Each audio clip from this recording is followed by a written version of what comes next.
Good afternoon. It's Kit here from the Safeguarding Association and back in for our Tuesday conversation. Today, I want to talk to you about how we manage our team and particularly where we have personalities that can be a little challenging. So, we've all been there. We are in a management position, we are in a situation where we need to grow our team, we need to get the right people around the room with the right knowledge in order to support learners, to support students, and also, in all fairness, to support staff. And that recruitment process can be quite challenging, it can be quite difficult. And sometimes we find that we've recruited somebody. Sorry, the dog's decided to come and say hello as well. We've recruited somebody with the right knowledge, but sometimes we find that even if they have the right knowledge, their skill set in terms of maybe their personality or their ability to move from one sector to another is not quite where we want it to be. And so I thought we'd spend a bit of time today, just about 10 minutes, talking this through because I know it's a challenge faced by so many people. And it's one of those issues that, in honesty, if we don't get this right from the beginning and take appropriate action, you can see him ghosting in, then we can find that it causes all sorts of challenges for our learners. It causes all sorts of problems for our students. And staff then find it difficult in order to say what they're worried about or to share with that person. In worst case scenarios, you might have a situation where the learners and students simply just don't want to talk to that member of staff because of their particular demeanour, or the way that they respond to certain situations. So let's think about some of the things that we can do in this sort of scenario. And I think the first thing is to acknowledge it. There is nothing worse if you are the member of a colleague of that particular member of staff, and it appears to everybody that there is a challenge with somebody's personality or somebody's style. They're just not quite the way that you'd expect them to be. It's really important that as the leader, as the manager, you recognize that there may be a challenge here, because the longer you try to put this off, the harder it's going to be.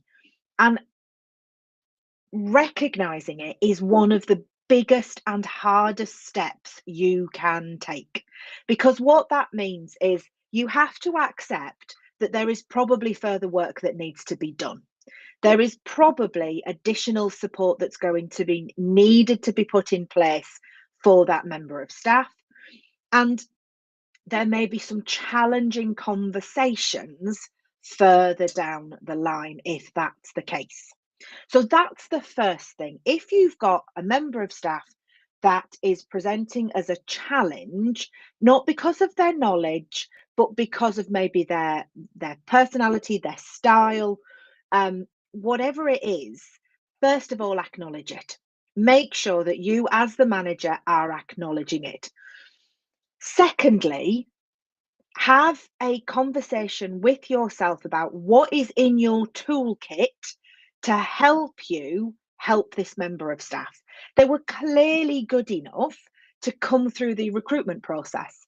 And if you've got robust recruitment processes in place, that's not just about safer recruitment, but also thinking about fit for the organisation, fit for your learners, your students, your staff, your general work culture, then these are things that should be workable.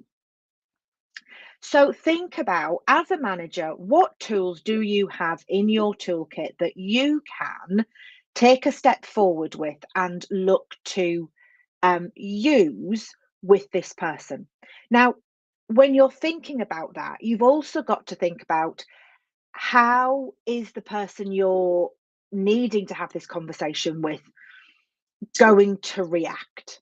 And what does that mean for the way that you approach this? There is no point going into a conversation with somebody who's got no clue about how they're being perceived and then vehemently telling them that they're doing everything wrong and then they need to change things over, because all that's going to do is put everybody's back up. Um, so think about how you're going to have that conversation. How would you like to have that conversation? What things need to happen, need to be in place? And if you're in doubt at all about having this conversation, then make sure you talk to somebody in HR and have that conversation with them so that they can give you some tips. They can give you some help about what and how you might want to approach that sort of conversation. So we're going to assume you're having that conversation with HR if you're concerned about it. And actually, even if you're not concerned about it, it's probably helpful to have that conversation, not to raise any particular concerns, but just to recognize and make sure that they are aware that this is what you are about to do and why. Um, so think about what's in your toolkit. Think about how you might want to approach that subject. Think about what it is that um, you want them to do first. So, by way of example, I'm doing a lot of improvement work with a local authority, and there's a whole heap of things that need to be changed and developed. But whilst I can see that, and whilst there is that action plan, there is no point me going in and demanding everything changes instantly because that simply isn't going to happen. So, think about the things that maybe think about, and again, depends on your circumstances and depends on the person, maybe some quick, easy wins. What do you need them to do? Do you need them to come and have a weekly meeting with you to talk about some of these safeguarding issues, about some of the things that have appeared? Do you need them to be better notes? Do you need them to be recording it in a certain place? Do you need them to be sharing things in a more timely fashion? What is it? Do you need them to actually slow down? Have you got somebody who is sending stuff through the process far quicker than it needs to be? So think about what needs to happen where and what's going on there. Because all of this needs to happen in a safe way and in a safe space. Um there's no point trying to race through this if you want that person to be as good on the other side with their skill set as they are with their knowledge. What you're trying to do is combine the two, if at all possible. So think about that. Think about what that looks like. Think about what your end goal is. Think about some parameters around it. Um, Things that have worked are things like having regular meetings using debrief sessions. So having meetings with your other safeguarding advisors or mentors or DDSLs, having group sessions with them, sharing scenarios, getting everybody to feed in and kind of getting them to see how other people are approaching that particular issue or those particular circumstances. Um, think about group conversations or maybe looking at a buddy system, maybe looking at regular one-to-ones. If you're not doing one-to-ones, you should be doing one-to-ones. Think about the the the way that you can deliver the message that isn't necessarily mega hard hitting to start off with. It might have to be later on, but maybe there are other ways you can approach the issue as you're kind of working through this. Because as I say, sometimes the knowledge is absolutely spot on. The issue is more about the way things are approached. And that can be particularly challenging if you've got people coming from different sectors. So there are lots of people who work within health who will stay within health, people who work within education who will stay within education, people who work within the security services, and I'll include the police in that as well, who stay within that sector. And that's okay. Where the challenge often happens is where one moves from one sector to another. And then that's where the different styles, the different approaches, the different skill sets can really become apparent and sometimes not in the greatest way. So sometimes because of people's backgrounds, they will always go down a particular route.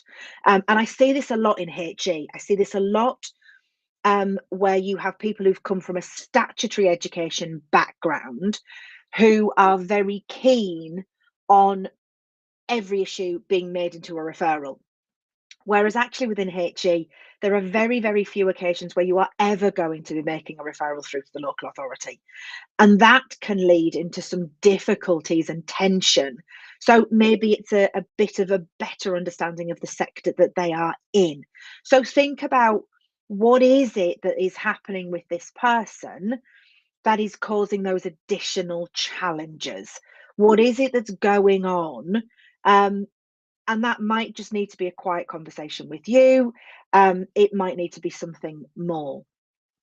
But I always start with what's going on, acknowledging that there is an issue, then trying to work out what's in my toolkit, and then working out, where do I start? Where is the easiest place to start?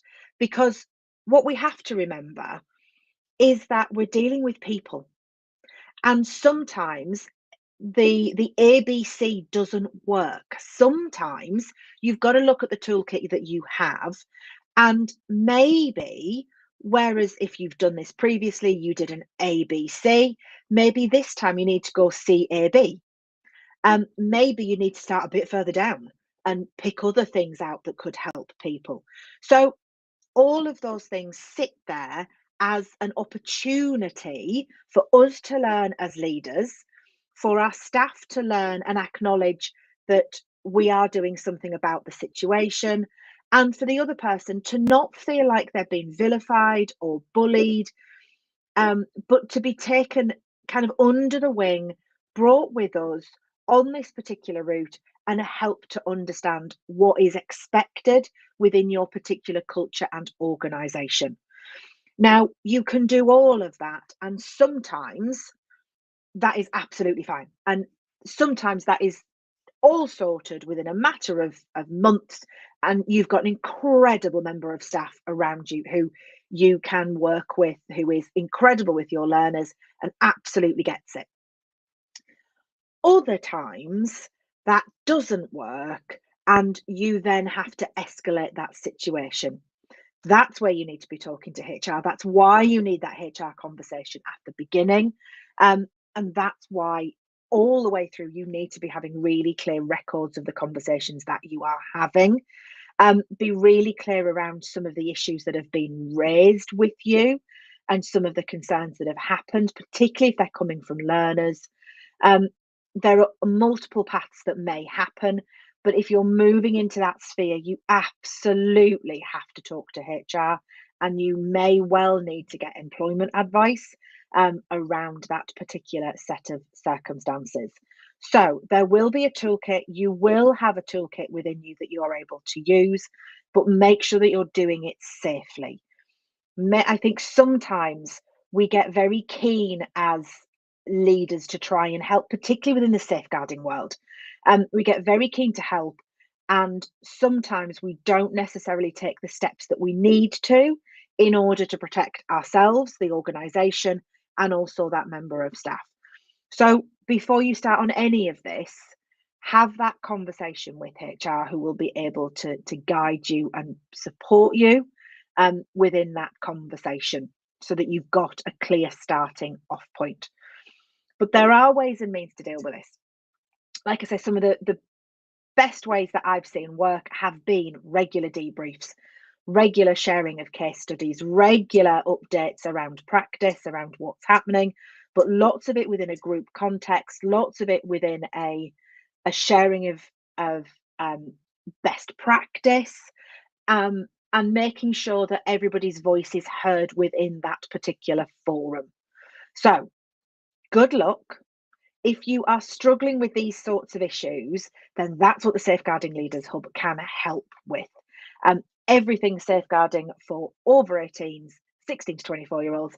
This is where we are. And I've helped untold members of that community with these sorts of issues. So you are not on your own. So if you are struggling, if this is something you would like some support with, and you're already working with HR, then get in touch And this is where we are. You can send me an email, send me a message on LinkedIn, Facebook, or um, just via the website and let me know. But for now, I'm Kate. Have a lovely day.